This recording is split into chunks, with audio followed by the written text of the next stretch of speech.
Hi everybody, my name's Jaden. I'm Eli. I'm Jason. I'm Caden. And we are YHWH the Torah YouTube channel. And we almost got that in sync. I think we'll leave this in there because we gave this a good try. Thank you very much, everyone, for joining us. It is a first day on our Creator's calendar. It is a Sunday on the Babylonian calendar. And for those who are keeping Torah, this is the beginning of our week. And for those who are not keeping Torah, I guess you guys are going to go to a man-made church full of all sorts of unclean stuff and full of unclean doctrine, and we wish and we hope and we pray that you guys would not, and that you would seek our Creator where He is able to be found, and He is absolutely not found in a church made by man on a Sunday. All right, everybody, how you guys doing? Good. Okay, let us get into this. Okay, so we are into chapter 19 of this, and this is the first chapter that we have in this book of Khalid. That there is some stuff that is probably mistranslated.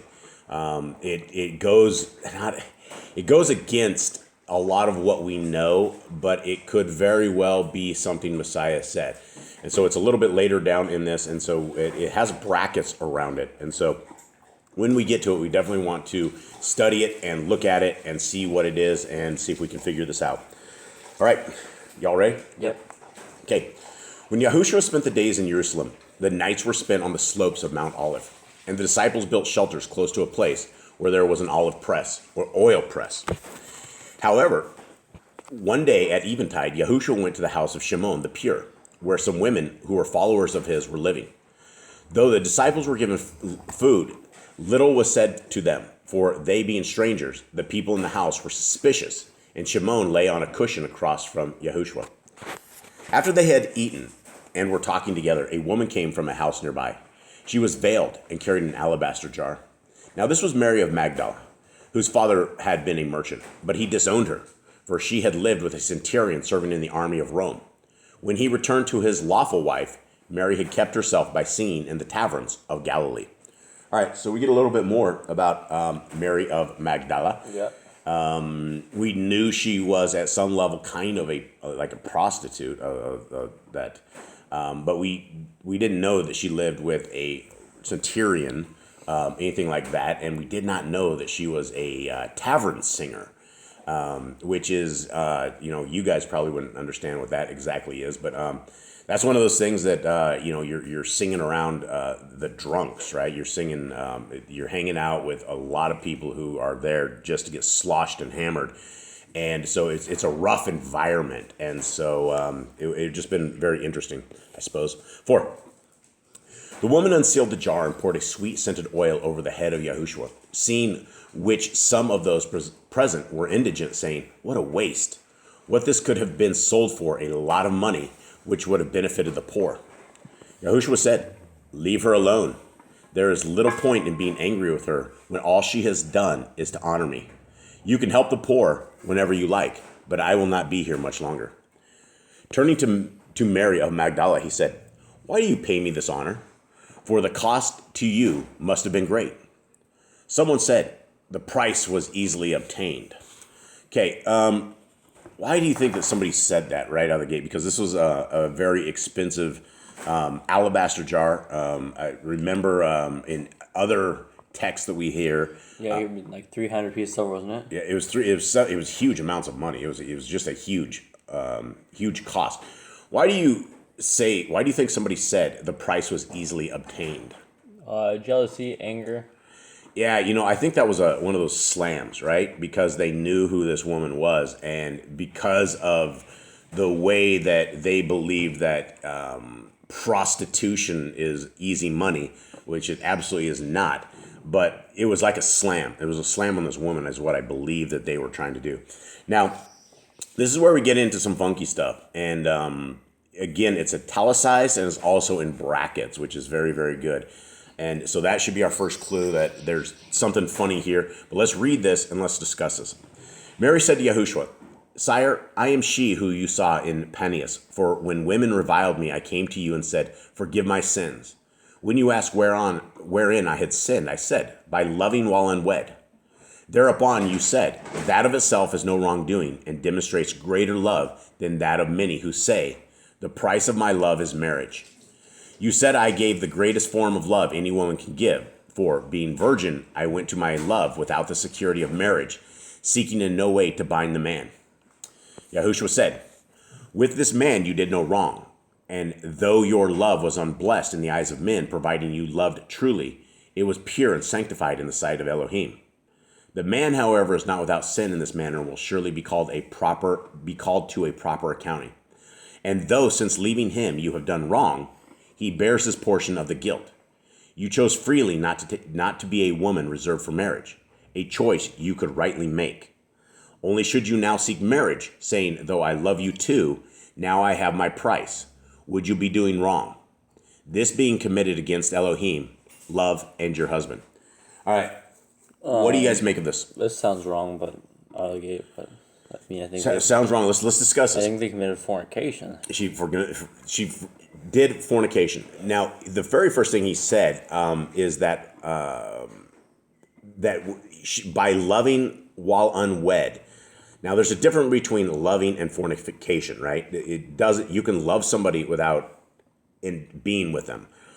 But Messiah says this, and let's talk about this. But the question was loving while unwed. And he says that of itself is no wrongdoing and demonstrates greater love than that of many who say the price of my love is marriage. Okay, I think there's something to be said there. I mean, I think there's something to be said, right? Because when you are married, when you are dedicated to your marriage, that's one thing. And for women in this age, in this world that they are in here, in the life of a Hebrew world, if they don't get married, they don't have security. They will not have a husband that is going to take care of them. And the only other option is if their parents are alive, then they'd be kicked out back to their parents. So does anyone have anything else on this? Kate, do you have any words of wisdom here? No, I don't understand it fully, the whole situation. Yeah, it's one of these things. And perhaps this is one of these things. Maybe we better spit the bones out and keep the meat. Is being in a relationship without fornication evil? Is loving somebody without being in that? Is there a problem with loving somebody? No. Okay, because I mean a lot of times you won't. I guess in these kind of marriages, the whole world that we're in of dating isn't exactly biblical. There's actually no such thing. You didn't date. I mean, you went and you had a wife selected for you, and it's like you would fall in love later, and you see that with all our forefathers. Abraham, Isaac, and Jacob, all the way that they ended up with their wives, the way that it came with them. It wasn't like they had a chance to fall in love, and so the way that our Creator, I guess, would prefer that we are married is in a fashion such as that. So yeah, I don't have a ton to say on this as well, other than it isn't very much parentheses, and I don't want anybody to hear what we're saying and go, well, I should go love somebody and I should go fornicate with them or something of the sort, and Messiah says this or that. That's not the way of the Torah. The Torah is not this at all, right? You're meant for it's a one man, one woman kind of a thing. In the Hebrew life, in the world of that, multiple marriages are fine, and there's nothing, not multiple marriages, but multiple women within a man being the head of the house is what our Creator has set up. If you're outside of this, if you are in the dating scene, which is something that is not something that's holy, it's not something that's sanctified, because usually what's going to happen is, in the world that we are in, is dating is going to lead to fornication, it's going to lead to becoming unclean, it's going to become, you're going to ruin the chance that you have at your purity. And so you should never, ever, ever put yourself in any kind of a situation ever that you will lose your purity if that is where you are at. And I don't, as far as dating goes, I don't think that I would even advise my kids right now, even at this point. My two kids are 19 years old. They've never been on a date in their life. They've never held the hand of another woman. or a woman, other than mom.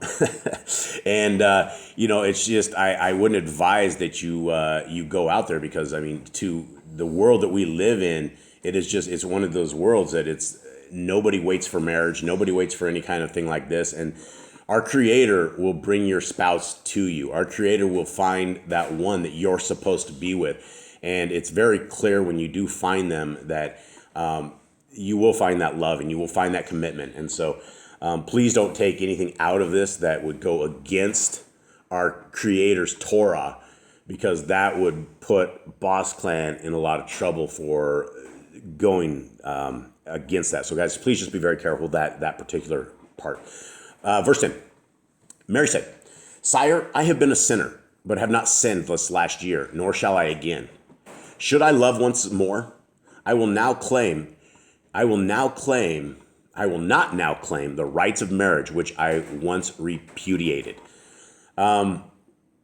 I don't know exactly what her question is on this. She wants to have a husband? She says, "I will not now claim the rights of marriage which I once repudiated." I don't even know what that word repudiated means. I'm pretty sure like hated or didn't want to do it, denied. Yeah, or something of that sort, right? And so YHWH said, "Love is a blending of spirits and not a union of flesh. Woe to those whose love compounds discord in the place where love is fulfilled. If these things confound you, read the books of wisdom." Okay, now I believe that we have figured out what the books of wisdom are, and I believe that the Torah is in the books of wisdom, or what you classify as books of wisdom. But we have a couple of books that are about wisdom. What books do we have, gentlemen?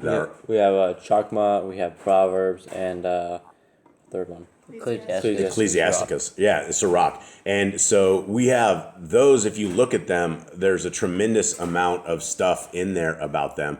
And those are the books of wisdom that I believe. And if we took those to heart, that is what the books of wisdom, I believe, are.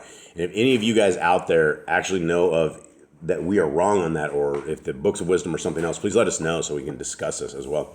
Okay, 12.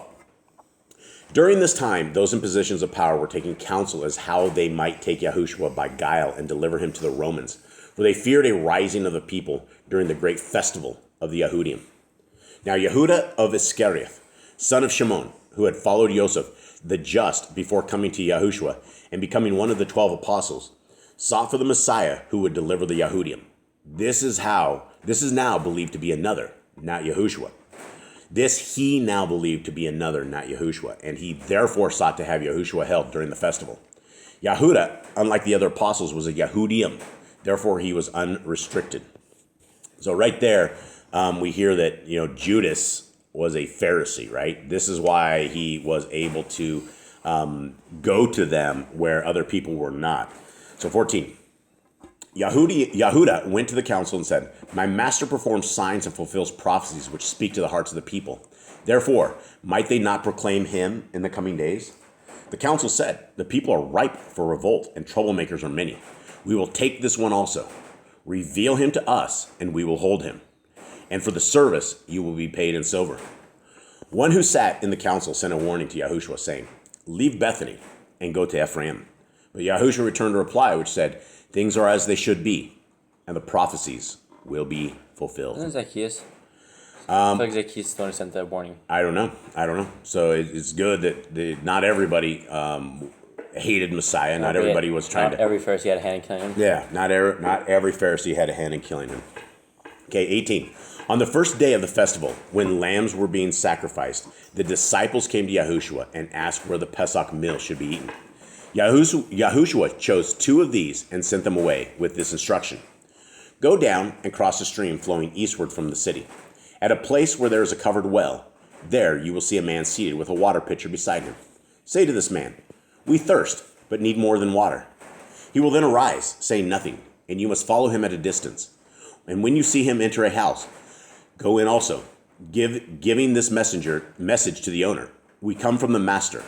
He will then show you a room where you must make preparations." Now, what do you guys make of this? Right here. So this guy doesn't talk. Is that what they just got? This guy doesn't talk. This means to me like a messenger, right? Like this is some sort of an angel or something of the sort. And his instructions are you must follow him at a distance. Like don't get too close to this guy. But the guy says nothing. It's kind of, I guess, kind of creepy, but Yeah, it's creepy. Yeah. So now, the house belonged to Obed, who was nigh 80 years of age, so 80 years old, whose brother was Barnabas the elder. In an upper room, the disciples prepared the Pesach meal. And when it was evening, YHWH came with the 12 apostles and 3 others, but only 13 ate with them. So this is interesting because we finally get a guy's name who owns this house, right? The house belonged to Obed. He was nigh 80, so he's like really old. And his brother Barnabas. And so we never heard this stuff before. This is amazing that we get little details such as this. 21. After he had taken his place at the table and all were seated, YHWH said, I have very much wanted to keep this Pesach with you because it is the last before my ordeal. And I tell you, I will not share another with you until my purpose is fulfilled. Then he took the cup before him and drank, saying, Blood is the life of men. While this is the life of the grape sacrificed for men, so it is a fitting and worthy symbol of he who offers his life for men. I will not taste wine again until the rule of Elohim is established. Now, this particular account, I think, is a better account than what we had, where he's like, this is my blood, drink of my blood, and people have taken that and are like, well, he's breaking Torah because he says he wants you to drink of the blood or eat of his flesh. And this makes a lot more sense, right? Understanding what this means. He then passed the cup to Yochanan, and taking the bread, he gave thanks and broke it, saying, This represents my body, which will be broken as an example to the sons and daughters of men. For all must freely sacrifice for others. As you eat of the bread, which is sacrifice, so shall you eat the bread of eternal life. For without sacrifice, there is no life. Henceforth, call it remembrance bread and remembrance wine. When meeting afterwards, do this and remember me. But remember also the sacrifices which must be made for the cause of Elohim. All right. I think we are going to end it at this right here. This is one of these, this is a commandment, right? This is that Messiah gave us, that when we are doing Passover like this, that there is a bread and a wine, and we are to do it in remembrance of the final meal. And that as we drink the wine, it is the grapes. It's the same kind of thing that Messiah sacrificed for us, the same life that the grapes had, the same life that Messiah had, and that, his body is that bread. And so as we get into a feast time, we are actually getting into not a feast time, but we're getting into, well, it is a feast time. We're getting into Sukkot. And Shavuot, excuse me. And we are, one of the things is we're about a week later than I guess everybody else is doing it. And so we're going to do some lessons on that this week and get that out. But we're definitely not doing it at the same time as everybody else is. And so we will get into that a little bit later. But all of these appointed times are extremely important for all of us as people of the kingdom, potential people of the kingdom, right? Because this is what our Creator has wanted. This is what we are told to do. And this is how we are called as his people to do these appointed times and keep these appointed times. And these appointed times will be leading in to a second Exodus. These appointed times will be, we're on the day of blasting, more than likely, we may see a Messiah come one day. We have no idea, but we need to be ready, and we need to be keeping these. These need to be on the front of our foreheads. We need to keep them, and we need to understand them and apply them to our lives. And so, guys, hopefully you guys found something in this. This one was a little different. This one, out of all the readings that we've done, this one is the only one that you got some eyebrows that are raised on this. And again, there's nothing in this that Messiah says fornication outside of marriage is good. He did not say that. And everybody in these books have a different example. There's different situations. And so we are not Mary of Magdala, and you are not Mary of Magdala. And so what applies right here to her, what Messiah says, do not apply that to you and live in fornication and live in that kind of stuff, because that's not the way of the kingdom. And so, guys, we hope you have a wonderful day. We love you guys very, very much, and take care. All right. Shalom. Shalom.